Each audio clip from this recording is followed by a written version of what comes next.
El tema que yo tengo que dar hoy es finanzas bíblicas y una ética del trabajo.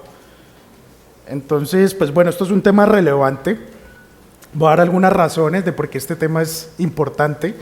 Y bueno, la primera razón podríamos decir que pues, todos los días nosotros nos estamos relacionando con el dinero.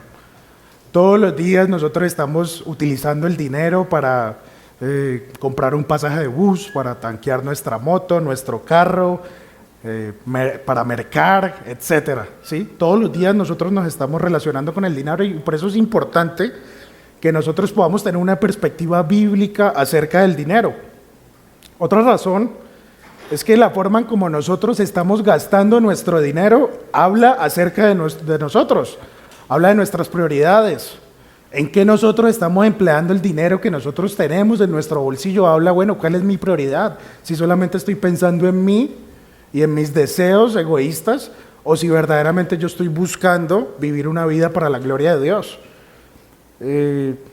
Otra razón, cuando nosotros no tenemos una perspectiva adecuada sobre el dinero, esto puede generar tensiones y dañar relaciones con otros.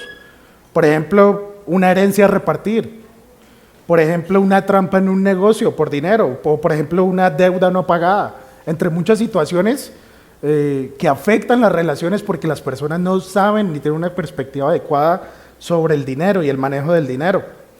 Otro punto, porque es importante. Bueno, yo sé que esto es una reunión de solteros, pero aún dentro de algunos hermanos yo conozco que quizá, si Dios lo permite, pues se casen en el futuro, o aún algunos de nosotros, de ustedes, yo ya estoy casado, ¿sí? Pues miren, ¿por qué menciono el matrimonio? Porque usualmente problemas financieros, un mal manejo financiero, pues afecta el matrimonio y afecta al hogar. Entonces por eso es importante que desde ya ustedes tengan una perspectiva clara y adecuada sobre el manejo financiero conforme a las Escrituras. Y bueno, la razón más importante realmente y que abarca todo es el hecho de no tener un buen manejo de las finanzas, pues eso es un estorbo para nuestro crecimiento espiritual. Ustedes saben que el tema de esta mini conferencia es buscando y persiguiendo la santidad y bueno, el manejo financiero, aún desde jóvenes, pues es un área fundamental y es un área importante dentro de la vida cristiana y dentro de las cosas con las que nosotros tenemos que glorificar al Señor. Entonces, para esto, vamos a tener un tiempo en donde vamos a ver varios principios que están en las Escrituras para el manejo adecuado del dinero, para la gloria de Dios, y también vamos a hablar un poco sobre el trabajo. ¿Listo? Pero entonces acompáñenme, vamos a orar. Señor, te damos gracias por este tiempo que nos permites compartir, por la comunión que podemos tener como hermanos. Y Padre, te rogamos que nos puedas guiar en este estudio, que tú puedas ser glorificado, Señor, mediante la predicación de tu palabra y mediante corazones que puedan estar dispuestos, Señor, a escudriñarse a ellos mismos y a que tu pueblo sea edificado, Señor, y aquellos que aún no son parte de tu pueblo, pues también puedan ser confrontados y puedan venir a la fe, Señor. Ayúdanos y, Padre, te pedimos que pueda ser glorificado en este tiempo. Amén. Bueno, entonces vamos a iniciar con el primer principio, y el primer principio es que Dios es el dueño de todo. Dios es el dueño absoluto de todo lo que hay en el mundo. Miren lo que dice Ageo 2:8. Dice, mía es la plata y mío es el oro, declara el Señor de los ejércitos. Job 41:11. Aquí es Dios hablándole a Job. Dice el Señor, ¿quién me ha dado algo para que yo se lo restituya? Todo cuando existe debajo del cielo es mío. Tenemos, por ejemplo, Primera de Crónicas 29, versículos 11 y 12. Y este es David alabando al Señor al ver la generosidad del pueblo en su contribución económica para la construcción del templo. Versículo 11 dice, tuya es, oh Jehová, la magnificencia, el poder, la gloria, la victoria, el honor, porque todas las cosas que están en los cielos y en la tierra son tuyas. Todas las cosas. Tuyo, oh Jehová, es el reino y tú eres excelso sobre todos. Las riquezas y la gloria proceden de ti y tú dominas sobre todo. En tu mano está la fuerza y el poder, y en tu mano el hacer grande y el dar poder a todos. Versículo 16 dice, oh Jehová Dios nuestro, toda esta abundancia que hemos preparado para edificar casa a tu santo nombre, toda esta abundancia de tu mano es, y todo es tuyo. ¿Sí? Todos estos versículos nos están declarando que Dios, en primera instancia, es el dueño absoluto de todas las riquezas que hay en el mundo. Todo es de Él. ¿Sí? Ahora, Dios no solamente es el dueño de todas las riquezas que hay en el mundo, eso lo tenemos que tener en mente, pero aún Dios mismo es el que nos da a nosotros la capacidad para producir riquezas. ¿Sí? Ahora, si miramos Deuteronomio 8:18, tenemos a Moisés dirigiéndose al pueblo de Israel y les dice, mas acuérdate del Señor tu Dios, porque Él es el que te da el poder para hacer riquezas a fin de confirmar su pacto, el cual juró a tus padres como en este día. Si ves, Moisés le está diciendo al pueblo, Israel, acuérdate del Señor tu Dios, porque Él es el que te da el poder para hacer riquezas. Eso lo tenemos que tener en mente. No es por nuestra capacidad, nosotros no la producimos, no viene de nosotros, fue el Señor mismo el que nos la dio. ¿Sí? Ahora, el Señor también en última instancia es quien define quién tiene bienes de este mundo en abundancia y quién no. Miren lo que dice 1 Samuel 2:7, dice claramente, el Señor empobrece y enriquece, el Señor humilla y también exalta. Ahora, ¿qué nos queda a nosotros? Realmente lo que la Biblia enseña es que nosotros somos mayordomos, somos administradores de todo lo que Dios nos ha dado. ¿Sí? Todas las riquezas son de Él y aún el poder para hacer riquezas, las habilidades para desarrollarnos son provistas por Él, no son de nosotros. Entonces, ese es el primer punto, somos mayordomos, no somos realmente los dueños de nada. El dueño es el Señor. Punto número 2, o principio número 2. El dinero no es lo más importante. Y es importante ir teniendo esto en perspectiva. Entonces, primero, Dios es el dueño de todo. Ahora, segundo, tenemos que tener claro que el dinero no es lo más importante. Nosotros vivimos en un mundo sumamente materialista, en donde el éxito se equipara o se iguala con el éxito profesional o simplemente con el tener bienes de este mundo. Entonces vemos que generalmente las personas que más tienen recursos económicos son las que más prominencia tienen de la sociedad, pero eso no debe ser así entre nosotros los creyentes, no debe de ser de esa forma. Jesucristo dijo, nuestro Señor, en Lucas 12:15 dijo, estad atentos y guardados de toda forma de avaricia, porque aun cuando alguien tenga abundancia, su vida no consiste en sus bienes. Entonces, para hablar un poco de este tema, yo quisiera que fuéramos allá a Lucas 12, para seguir estudiando este punto de que el dinero no es lo más importante. Acompáñenme, por favor. Lucas 12. Y vamos a ver ese versículo, Lucas 12:15, en su contexto, ¿sí? Entonces, ¿cuál es el contexto y en qué contexto el Señor Jesucristo dice esto? Que la vida no consiste en los bienes que el hombre posee.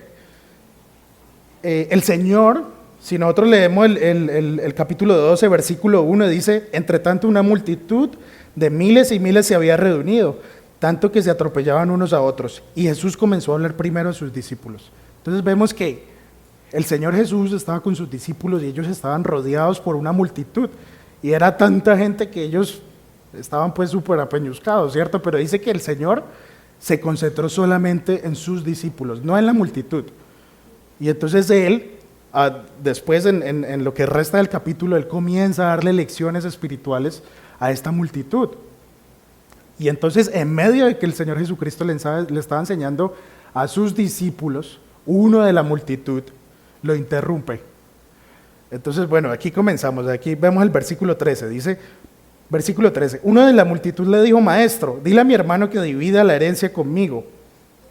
Y entonces ahí vemos realmente el Señor venía dando lecciones espirituales y una persona de esta multitud, sin importarle en lo absoluto lo que el Señor venía enseñando, simplemente va, ¿sí?, con una intención de que el Señor fuera y juzgara, de que por qué su hermano no le quería dar la herencia.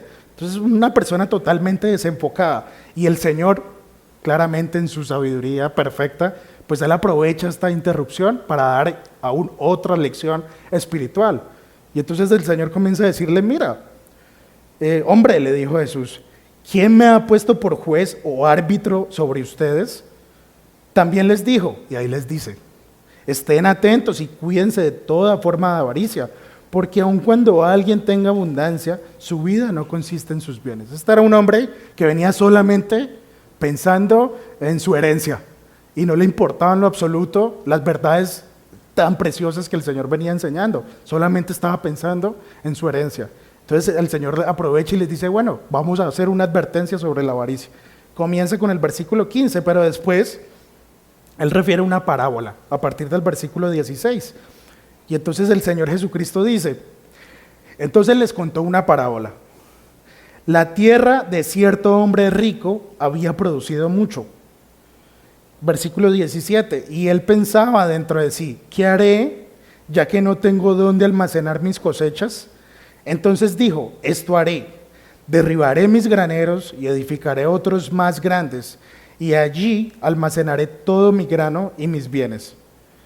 O sea, este hombre no tenía mucha riqueza, pero no tenía ya dónde almacenarla. Entonces él dijo, no, voy a hacerme unos graneros más grandes y voy a almacenar aún más lo que voy a producir. Pero miren lo que dijo en el versículo 19, cuando ya tenga todo este producto almacenado además.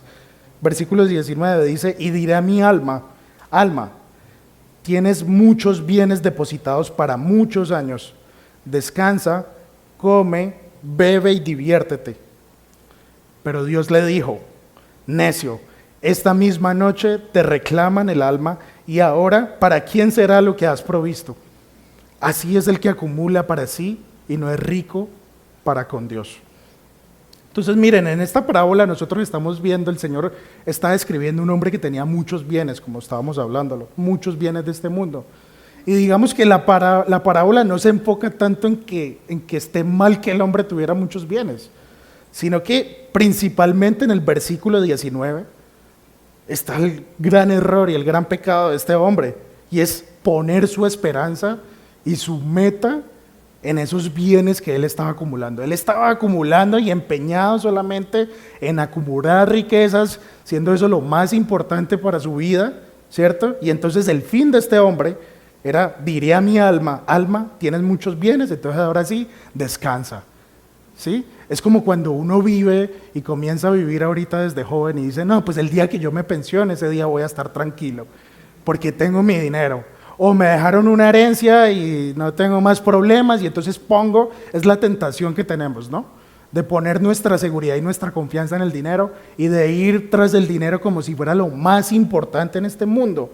Pero miren lo que le dice Dios. Le dice, ¿sabes qué es lo que tú eres por tener esa actitud? Tú eres un necio. Eres un necio, esta misma noche te reclaman tu alma. Ahora, ¿para quién será lo que has provisto? Entonces, hermanos, miren que realmente nos asienta a la realidad. Esta es la sabiduría de Dios. Nos asienta a la realidad. El dinero no es nuestra confianza, el dinero no debe ser nuestra seguridad, el dinero no es lo más importante. Y todos estamos tentados y luchamos contra eso. Entonces, creemos que el bienestar proviene solamente de tener mucho dinero, y es lo que las personas persiguen y persiguen y persiguen, pero realmente hay cosas más importantes, ¿sí? Cuando nosotros leemos Eclesiastés, el libro de Eclesiastés fue escrito por el rey Salomón, y este hombre pues era el hombre más rico del planeta en ese momento, ¿sí?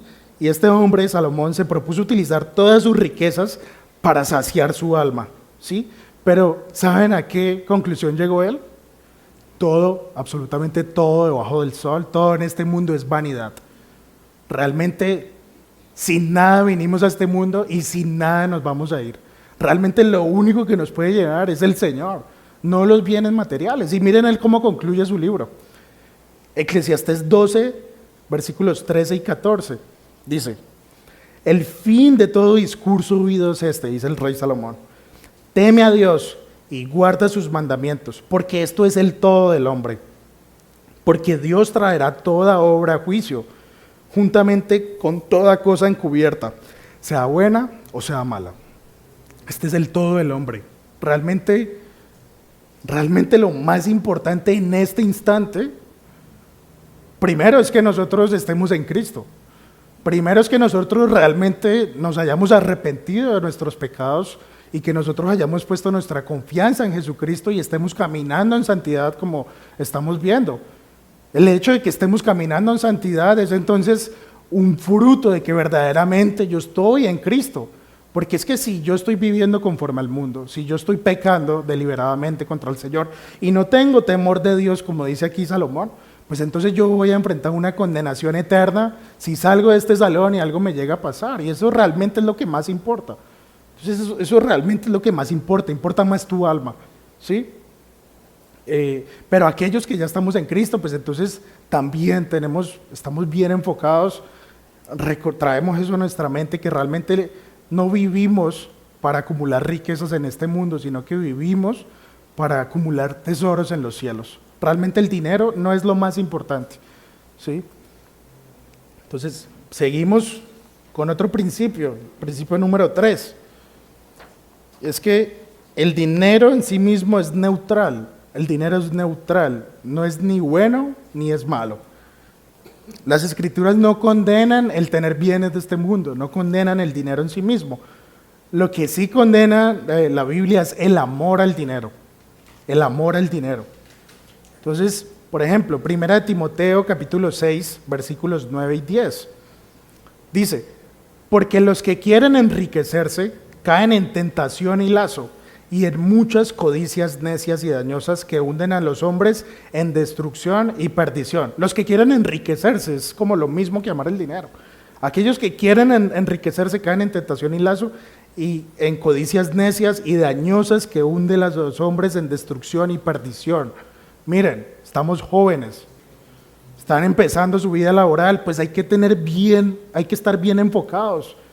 Si uno está siendo movido por la avaricia, solamente queriendo enriquecerse, pues créanme que la Biblia está diciendo aquí que aquellos que actúan así, la palabra de Dios dice, van a sufrir, van a caer en destrucción y perdición.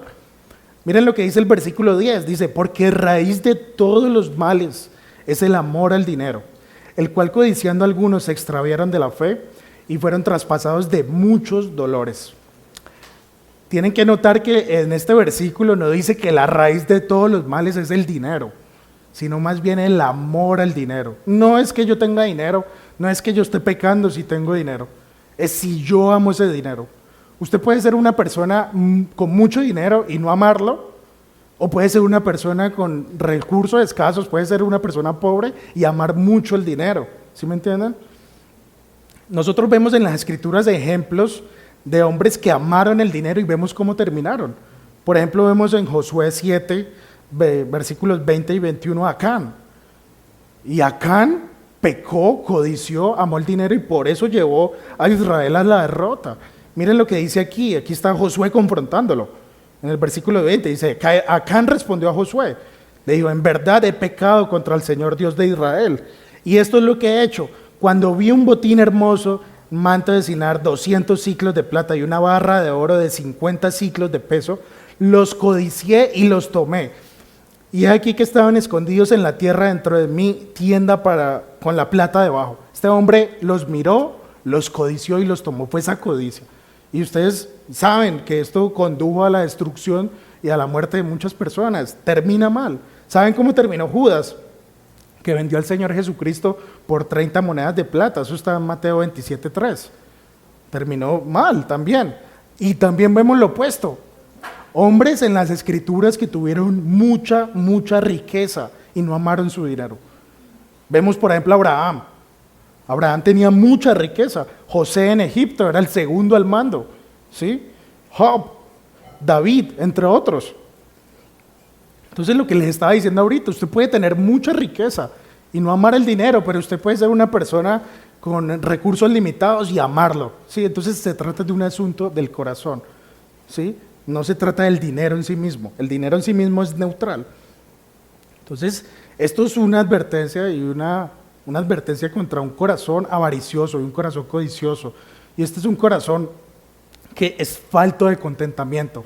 Es un corazón que siempre, la codicia se refleja en que yo siempre estoy deseando más. Entonces hoy tengo mi bicicleta, pero no estoy disfrutando mi bicicleta, sino que estoy pensando en la moto del otro. Y tengo la moto y no estoy pensando en la moto del otro, sino en el carro del otro. Y tengo el carro y no estoy pensando en mi carro, sino en el carro del otro. Y así me la paso, realmente. Y la Biblia es clara. Y dice, mira, eso es pecado en contra del Señor. Colosenses 3:5 dice, por tanto, considerad los miembros de vuestro cuerpo terrenal como muertos a la fornicación, la impureza, las pasiones, los malos deseos y la avaricia, que es idolatría. Corazón idólatra, que solamente idolatra el tener cosas materiales, el tener bienes de este mundo, que no está satisfecho. Éxodo 20:17 dice, no codiciarás la casa de tu prójimo, no codiciarás la mujer de tu prójimo, ni su siervo, ni su sierva, ni su buey, ni su asno, ni nada que sea de tu prójimo. Bueno, hoy no vamos a codiciar el asno del prójimo, ¿no? Porque no andamos en asnos, pero no codiciarás el carro de tu prójimo, no codiciarás nada de tu prójimo. Entonces, si ven, esto es condenable delante del Señor y ese es el problema realmente, no el dinero en sí mismo, sino cuál es mi actitud frente al dinero. Eso es lo que Dios observa. Ahora, ¿cuál es el siguiente punto? Y claramente está relacionado, y es el contentamiento. El contentamiento, ¿sí? Un corazón avaricioso es un corazón que no está contento con lo que tiene, nunca está conforme.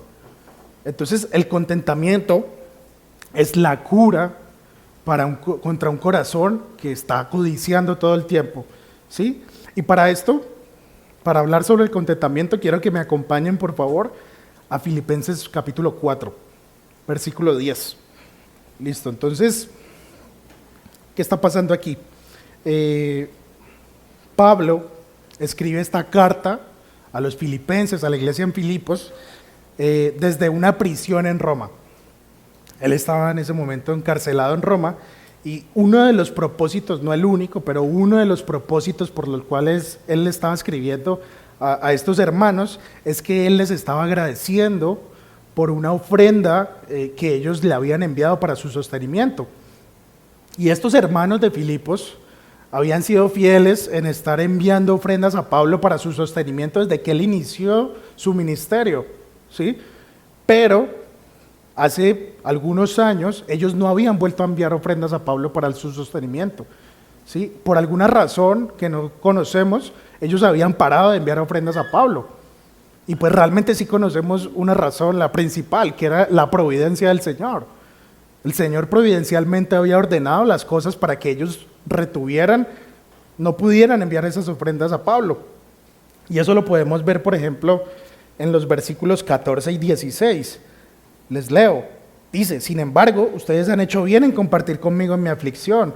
Ustedes mismos saben, filipenses, que al comienzo de la predicación del Evangelio, después de que partí de Macedonia, ninguna iglesia compartió conmigo en cuestión de dar y recibir, sino solamente ustedes, porque aún en Tesalónica enviaron dádivas más de una vez para mis necesidades. Ellos estaban enviándole dádivas a Pablo para sus necesidades, ni siquiera para sus lujos, para sus necesidades, ¿sí?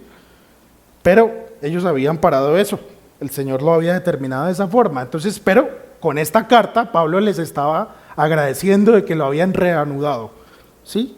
Entonces, con eso en mente, vamos al versículo 10. El versículo 10 dice, Pablo les dice, bueno, me alegré grandemente en el Señor de que ya al fin habéis reavivado vuestro cuidado para conmigo.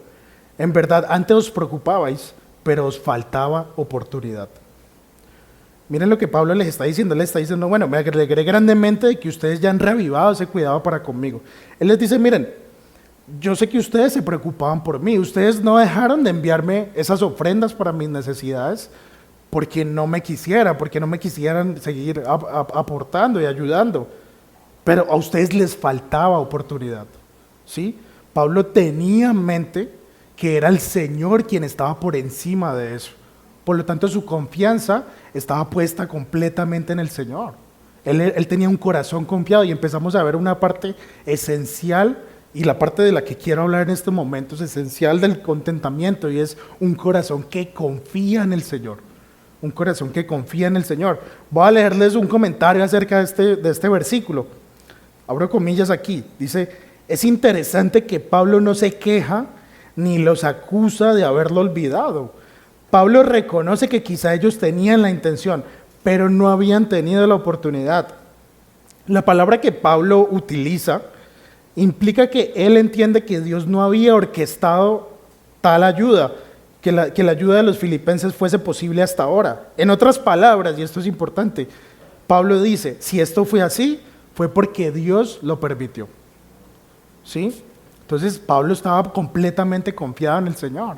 Él dice, bueno, ustedes me han estado enviando para mis necesidades y les agradezco por ello, lo dejaron de enviar, no me voy a llenar de ansiedad, y yo confío en el Señor. ¿Sí? Y ahora aquí viene el versículo siguiente, versículo 11, dice, no que hable porque yo tenga escasez, pues he aprendido, y esto es clave, he aprendido a contentarme, cualquiera que sea mi situación. Sé vivir en pobreza y en prosperidad. Y en todo y por todo he aprendido el secreto tanto de estar saciado como de tener hambre, de tener abundancia como de sufrir necesidad. Todo lo puedo en Cristo que me fortalece. Pablo les aclara en el versículo 11 que él no se estaba quejando, no es que no hablo porque tenga escasez. ¿Por qué? Porque yo he aprendido a contentarme cualquiera que sea mi situación. Pablo había aprendido, y nosotros también tenemos que aprender, ¿sí?, a contentarnos cualquiera que sea nuestra situación. Las situaciones varían todo el tiempo, hoy estamos bien, mañana recibimos una llamada y todo el panorama puede cambiar. Pablo había contentarse cualquiera que fuera su situación. ¿Y cuáles eran esas situaciones? Él las describe en el versículo 12, pobreza, sé vivir en pobreza o prosperidad, en todo y por todo he aprendido el secreto de estar saciado como de tener hambre, de tener abundancia como de sufrir necesidad. Todo lo puedo en Cristo que me fortalece. Entonces, miren, este es un modelo y un creyente que confía en el Señor, que confía en que Él depende del Señor. Él no estaba quejándose con los filipenses diciéndoles, ay no, porque ustedes no me volvieron a enviar si era para mis necesidades. Pablo no vivía en lujos, eran sus necesidades. A veces nosotros nos podemos quejar porque ya no tenemos para nuestros lujos, ¿sí? Porque antes podíamos ir al cine todos los fines de semana y ahora podemos ir una vez. No, Pablo está hablando aquí de sus necesidades y aún así, él confiaba que quien estaba orquestando absolutamente todas las cosas era el Señor, ¿sí? La palabra de Dios dice en 1 Corintios 4:7, porque ¿quién te distingue? ¿Qué tienes que no recibiste? Y si lo recibiste, ¿por qué te jactas como si no lo hubieras recibido? Miren, lo que este versículo dice, el punto aquí es, ¿qué tienes que no recibiste? Todo cuanto nosotros tenemos proviene del Señor, aun las situaciones que son de dificultad. Pablo había aprendido esto y él había aprendido a contentarse porque él confiaba en el Señor. Su confianza estaba en Él. Nosotros no tenemos nada que no hayamos recibido, ni el país donde nacimos, ni nuestros padres, ni nuestra educación, ni nuestras habilidades. Todo proviene del Señor. Nosotros debemos recordar que Dios en su providencia ha orquestado todas las cosas para que estemos aquí en este punto en el que nosotros estamos. ¿Sí? Nosotros, si nosotros estamos en Cristo, nosotros tenemos todo lo que necesitamos. Si somos de Cristo, si somos unos rebeldes e incrédulos y vivimos en pecado revelando que no hemos creído en el Señor, pues el primer punto es que nos podamos arrepentir hoy mismo y alejarnos de nuestro pecado y confiar en Jesucristo. Pero si nosotros hemos nacido de nuevo, ¿sí?, nosotros tenemos lo que necesitamos. El Señor dice en Romanos 8:28 que todas las cosas obran para bien para aquellos que han sido llamados conforme a su propósito. Todas las cosas, no que todas las cosas sean buenas, sino que todas las cosas cooperan para nuestro bien eterno, aun las que son difíciles. Entonces tenemos que aprender a vivir con contentamiento. Un creyente realmente lo que la Biblia manda es que, con tal de que nosotros, textualmente, 1 Timoteo 6:8, si tenemos con qué comer y con qué cubrirnos, con eso estemos contentos.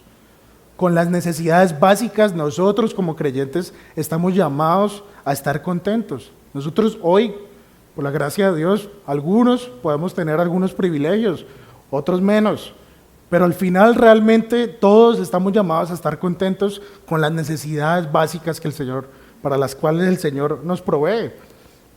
El pastor MacArthur comenta sobre este versículo de 1 de Timoteo, dice, y leo aquí su cita: sustento y abrigo son las cosas indispensables de la vida. Esto debe ser suficiente para poner contentos a los cristianos. Pablo no condena el tener bienes, pero si Dios los provee en su gracia, Pablo no condena eso. No se exige ningún voto de pobreza, no es que porque usted sea pobre entonces es más santo, no, en lo absoluto, ¿sí? Lo que él sí condena es un deseo inmoderado de dinero que surge de la insatisfacción. La meta suprema de un creyente debe ser amar y glorificar a Dios, no acumular bienes materiales. Entonces, en este punto del contentamiento es eso, corazón, pidámosle al Señor, debemos de pedirle todos al Señor un corazón que confíe en Él, que confíe en su providencia, que nos tiene hoy donde estamos, y si estamos en Cristo, pues tenemos lo que necesitamos, ¿sí? Eso es una clave esencial.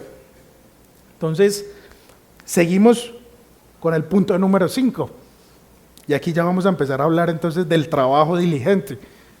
El trabajo diligente, el punto número 5. Y es importante entonces este punto aquí, porque el contentamiento no es un llamado a ser flojos.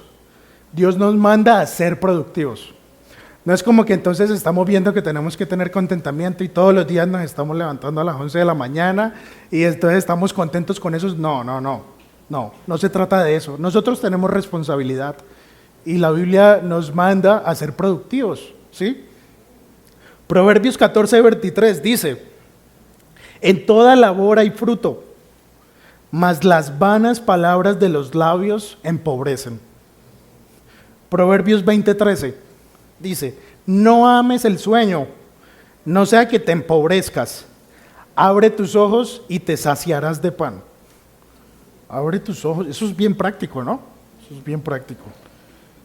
Proverbios 12:27 dice: el indolente ni aun asará lo que ha cazado, pero haber precioso del hombre es la diligencia.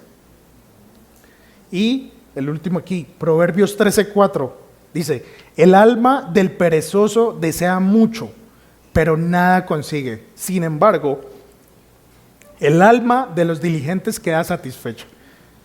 Entonces, la palabra de Dios enfatiza una y otra vez que Dios creó, Dios nos dio el trabajo para que sea el medio por el cual nosotros podemos producir dinero para nuestro sostenimiento. Y aquí una pequeña cláusula adicional, y es que si usted está pensando en casarse y conformar una familia en el futuro, pues si usted no es un joven que está produciendo para sostenerse siquiera usted mismo, pues menos usted va a poder estar a cargo de una familia. Entonces, Dios nos creó para trabajar, ¿sí? Donde el Señor nos haya puesto, busquemos ser fieles a Él, siendo diligentes en nuestro trabajo. Miren, un verdadero creyente debería ser un excelente trabajador. E incluso, uno que dice que verdaderamente es cristiano debería diferenciarse de los demás en su trabajo por su honestidad. Y cuando hablo de su honestidad, no solamente me estoy refiriendo a que no miente, sino también la honestidad de esa persona en su tiempo laboral. Que verdaderamente esté siendo un hombre o una mujer diligente, honorable, humilde, esforzada, ¿sí? Y cualquier persona, cualquier jefe realmente debería notar eso. Y se los digo porque eso no es algo común en el mundo. No es algo común en el mundo. Una persona valiosa en el trabajo, un buen trabajador, no es algo común en el mundo. Y muchos creyentes que dicen que son creyentes en muchos casos están manchando el nombre de Jesucristo, yendo a su trabajo a perder el tiempo o a dar un mal testimonio en vez de ir y hacer un trabajo como el Señor lo manda en su palabra para la gloria de Él principalmente, ¿sí? Aquí dice, por ejemplo, en Colosenses 3:22, dice: siervos, obedezcan en todo a sus amos en la tierra. Y esto es clave, no para ser vistos como los que quieren agradar a los hombres, sino con sinceridad de corazón, temiendo al Señor. No trabajamos para ser vistos de los hombres principalmente, sino con temor del Señor, sabiendo que Él es omnisciente y Él nos observa, ¿sí? Y sabiendo que Él nos manda entonces a trabajar de una forma excelente, ¿sí? Ahora, Estamos aquí. Listo. Aquí vamos entonces a leer una advertencia que hace Pablo en 2 de Tesalonicenses 3:10. Pablo hace una advertencia aquí. Parece ser que había unos allá en la iglesia en Tesalónica que no querían trabajar. Entonces Pablo habla aquí, versículo 10, 2 de Tesalonicenses 3:10, dice: porque aun cuando estábamos con ustedes, les ordenábamos esto: si alguien no quiere trabajar, que tampoco coma. Porque oímos que algunos entre ustedes andan desordenadamente, sin trabajar, pero andan metiéndose en todo. Aquí había unos hombres en esta iglesia que estaban ociosos, no querían trabajar. Y miren que el versículo enfatiza que no querían trabajar, no era que no pudieran trabajar.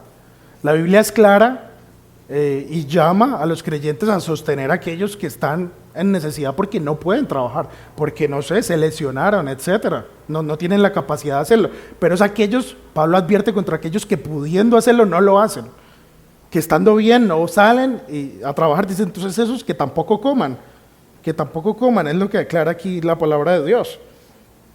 Nosotros tenemos que sacar de nuestra mente esa idea de que lo ideal, y es mucho lo que el mundo quiere inculcar, y más ahorita en nuestra generación, es que lo ideal es conseguir recursos sin esfuerzo. Entonces usted le pintan un negocio y le dicen, vea, invierta aquí, va a ganar 5 veces. Realmente no, tenemos que quitarnos esa idea de nuestra mente.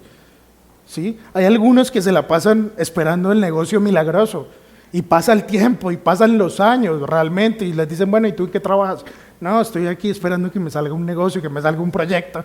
No, espere y verá. Y pasa el tiempo, y están ociosos. Realmente están pecando. ¿Sí? Porque la Biblia nos manda a no estar ociosos, sino a ser diligentes. ¿Sí? Y dice, el que no trabaja, no coma. ¿Sí? Todo lo contrario, el Señor dice, Éxodo 20, 9 y 10, dice, 6 días trabajarás y un día descansarás. ¿Sí? Este es un tema bien relevante, y más para nosotros, para este grupo que estamos aquí, que estamos jóvenes. ¿Sí? Nosotros, si el Señor lo permite, si en su gracia Él nos concede más años en este mundo, no sabemos, pues cuando lleguemos a la vejez, necesariamente esa productividad va a bajar. Así usted quiera, usted no va a poder rendir lo mismo que rendía en esta edad. Entonces hay que ser sabios y hay que ser obedientes, ¿sí? Y ser sabios y aprovechar bien el tiempo, ¿sí? Hay un versículo que quiero leer relacionado con esto, que es Proverbios 6, versículos 6 al 9. Dice, ve, mira la hormiga, perezoso, observa sus caminos y sé sabio, la cual sin tener jefe, ni oficial ni señor, prepara en el verano su alimento y recoge en la cosecha su sustento. ¿Hasta cuándo, oh perezoso, estarás acostado? ¿Cuándo te levantarás de tu sueño? Entonces, ya vimos que el trabajo diligente es algo que glorifica al Señor y es algo que tenemos que estar persiguiendo también. Cuando hablamos de perseguir la santidad, pues bueno, perseguimos glorificar a Dios en nuestro trabajo, con nuestro trabajo diligente. ¿Listo? Y vamos a ver ahora el último principio, principio 6, que es planeación y ahorro. Planeación y ahorro. Cuando estoy hablando de planear, me estoy refiriendo a un presupuesto. Yo debo conocer bien cuántos que yo me estoy ganando y cuántos que me estoy gastando cada mes. ¿Sí? Proverbios 27, 23 y 24 dice, conoce bien la condición de tus rebaños y presta atención a tu ganado, porque las riquezas no son eternas, ni perdurará la corona por todas las generaciones. Conoce bien la condición de tus rebaños. Debemos conocer bien cuántos que nosotros estamos ganando y cuántos que nosotros estamos gastando. Sí, es lo primero. ¿Sí? Es lo primero, y nosotros tenemos que tener en mente los puntos que hemos visto y recordar que todo lo que nosotros tenemos, todo lo que ganamos no es nuestro, sino que pertenece a Dios. ¿Sí? Ahora, con eso en mente, entonces nosotros conociendo cuáles son nuestros ingresos, cuáles son nuestros egresos, nosotros tenemos que tener claras cuáles son nuestras necesidades. Y cuando hablo de necesidades, son como vivienda, comida, servicios, lo que yo estoy aportando a mi ministerio local, a la iglesia, y qué puedo apartar para ser generoso. Pero aún después de yo saber cuáles son mis ingresos y tener claras cuáles son mis necesidades, aún yo debo organizarme para tener un margen, para ahorrar. El ahorro es algo que el Señor bendice y es algo que glorifica al Señor. Proverbios 21:20 dice: tesoro precioso y aceite hay en la casa del sabio, pero el necio todo lo disipa. En otras versiones dice que el necio todo lo despilfarra. El ahorro es un principio importante. Nosotros debemos vivir con un margen. No podemos simplemente estar gastándonos todo lo que nos entra. Y bueno, lo primero, obviamente está bien relacionado, pues yo tengo que saber cuánto me está ingresando para yo asegurarme que estoy viviendo con un margen después de cubrir mis necesidades. Y para esto puedo darles dos razones importantes para estar viviendo con un margen. La primera es que nosotros vivimos en un mundo caído. Cualquier cosa puede pasar. Puede haber una emergencia, nosotros no lo sabemos, ¿sí? Mañana usted recibe una llamada y se enfermó su mamá, su papá, y usted tiene que salir. Usted es el principal, dice la palabra de Dios, principalmente usted es el que se tiene que preocupar por eso. Entonces vivimos en un mundo caído, hay imprevistos, van a haber. No los conocemos ahorita, pero les aseguro que van a haber en el futuro. Punto número 2, usted debe vivir con un margen para que usted tenga la oportunidad de ser generoso. Si usted está viviendo todo el tiempo a ras, si usted cualquier cosa que le entra se la gasta para usted y no está ahorrando, pues ¿en qué momento usted va a tener la oportunidad de compartir con los demás? Es un principio bíblico, es algo que glorifica al Señor, abastecer las necesidades de nuestros hermanos. Cuando resulta alguna necesidad en la congregación, pues usted nunca va a tener la oportunidad de poder dar a ese hermano para que pueda cubrir las necesidades de otro que verdaderamente lo necesita, ¿sí? Entonces es importante el ahorro, es importante el ahorro. Y bueno, para ir concluyendo, vamos a hablar un poco sobre el manejo sabio de nuestros gastos, ¿sí? Y para esto vamos a estudiar Proverbios 21:5. Proverbios 21:5 dice: los proyectos del diligente ciertamente son ventaja, mas todo el que se apresura ciertamente llega a la pobreza. ¿Sí? ¿Qué es lo que quiso decir aquí Salomón, que fue el que lo escribió? Un proyecto es una idea que primero se piensa para luego desarrollarla en el futuro. Un proyecto no es algo que usted desarrolla ahí mismo, no. Usted lo piensa y usted lo desarrolla en el futuro. Entonces, ¿qué dice? Aquel que planea y que es diligente en seguir ese plan, tiene una ventaja en comparación con aquel que se apresura simplemente a obtener cosas. Aquel que planea y sigue ese plan, tiene una ventaja sobre aquel que es necio, que simplemente está apresurándose a obtener cosas. Entonces, voy a darles dos situaciones que se pueden aplicar aquí. Y la primera es con algo que yo deseo. Si yo voy a comprar algo que yo deseo, algo que yo quiero, no que necesite. Y esto es importante, un paréntesis. Una cosa es algo que yo necesito y otra cosa es algo que yo deseo. Generalmente la mayoría de las compras son cosas que yo no necesito. Sí, si yo solamente estoy siendo motivado por mi carne, lo que estábamos viendo ahora con Fede, simplemente cosas que no necesito, pero que deseo, pero realmente no necesito. Entonces, bueno, eso era un paréntesis. Pero entonces, por ejemplo, algo que yo deseo, tampoco el querer comprar algo que yo deseo, algo que yo quiero disfrutar está mal, eso también glorifica al Señor. El Señor nos dio todo para que lo disfrutemos abundantemente. Eso es lo que dice también la palabra. Pero entonces pongamos este ejemplo. Usted está en un centro comercial y usted está paseando por el centro comercial y usted ve un televisor y el televisor le encantó. Dice, no, qué chévere, yo poder tener ese televisor, etcétera. Y eso, digamos que eso en sí mismo no está mal. O sea, el querer desear un televisor y poder disfrutarlo no está mal. ¿Dónde está la situación y dónde vamos a aplicar lo que estamos viendo aquí en Proverbios? Es, bueno, ¿qué hace el necio? El necio se antoja del televisor, no tiene los recursos para comprarse ese televisor y entonces saca su tarjeta de crédito y paga el televisor en 3 años y termina pagando el televisor por ahí unas 5 veces. ¿Sí? Eso es lo que hace el necio, pero el necio se apresura. El que se apresura llega a la pobreza. ¿Qué es lo que hace el sabio? Los proyectos del diligente son ventaja. Entonces el sabio dice, bueno, Señor, me gustaría tener ese televisor, lo podría disfrutar. Entonces estamos a junio, creo, julio, estamos a julio ya, voy a ahorrar de aquí a diciembre, voy a ponerme eso como un proyecto y Señor, si es tu voluntad que yo tenga ese televisor, pues voy a estar diligente ahorrando mes a mes y cuando llegue diciembre, si es tu voluntad, yo puedo tener el televisor y así lo pagué una sola vez. ¿Sí? Entonces sí ven la diferencia entre un necio y un sabio, conforme a lo que dice la Escritura. Y otro ejemplo, un compromiso adquirido. Una cosa es algo que usted desea, otra cosa es algo que usted ya tiene el compromiso. Entonces, por ejemplo, una moto o un carro. Usted se compró una moto o un carro y entonces hay un mes en el año en el que usted tiene que pagar unos impuestos por esa moto o ese carro. Y si usted no sabe de qué le estoy hablando, si no sabe qué impuestos son, pues está en problemas. Tiene que averiguarlo. Sí, ahí arrancamos mal. Entonces usted tiene una moto o un carro, usted tiene que pagar un impuesto, un SOAT, etcétera. ¿Sí? Entonces, el diligente, ¿qué hace? El diligente planea. Dice, bueno, yo tengo que pagar esto el otro año, empiezo a ahorrar. Empiezo a ahorrar de a poquitos. Y al final, cuando llegue la situación, pues yo tengo mi dinero para pagar. Los proyectos del diligente son ventaja. Ahora, ¿qué hace el necio? El necio simplemente está gastando, está despreocupado, no sabe ni siquiera que tiene que pagar un impuesto, ¿sí? Y entonces se llega a la hora de pagar el impuesto y no tiene la plata, no tiene los recursos. Entonces o se endeuda y termina pagando una multa, un interés, o simplemente o se endeuda y termina pagando interés y termina pagando de más, o simplemente lo multan porque no lo puede pagar.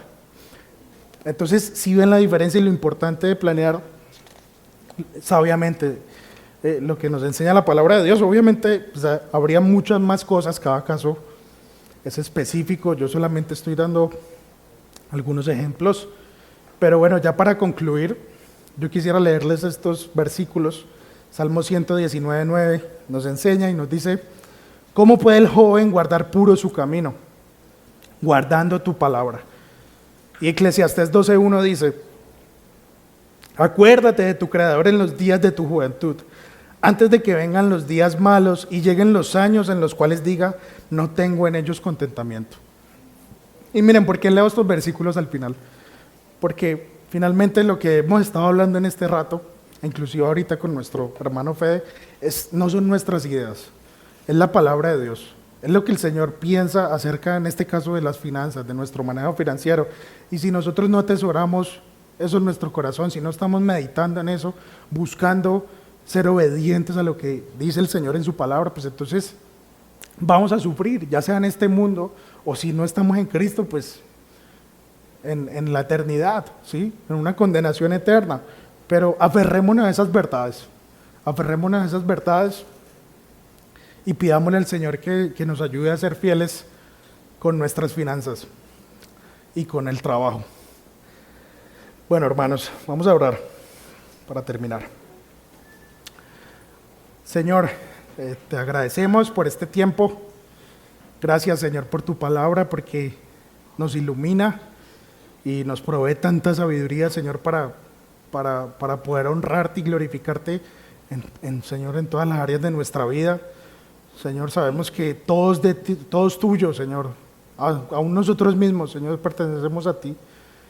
Sí, Padre, todo proviene de ti y te rogamos, Señor, que nos puedas ayudar a ser buenos administradores de los recursos que has puesto en nuestras manos. Señor, ayúdanos a ser fieles, ayúdanos a trabajar diligentemente, a ser de testimonio, Señor, en nuestro trabajo, testificando, Señor, y predicando tu evangelio, pero también adornándolo, Señor, con un testimonio de un trabajo diligente. Bendice este resto de tiempo que tenemos en esta noche. Gracias, Señor, por este tiempo y, Padre, permite que pueda ser glorificado en el resto de tiempo que tenemos. Amén.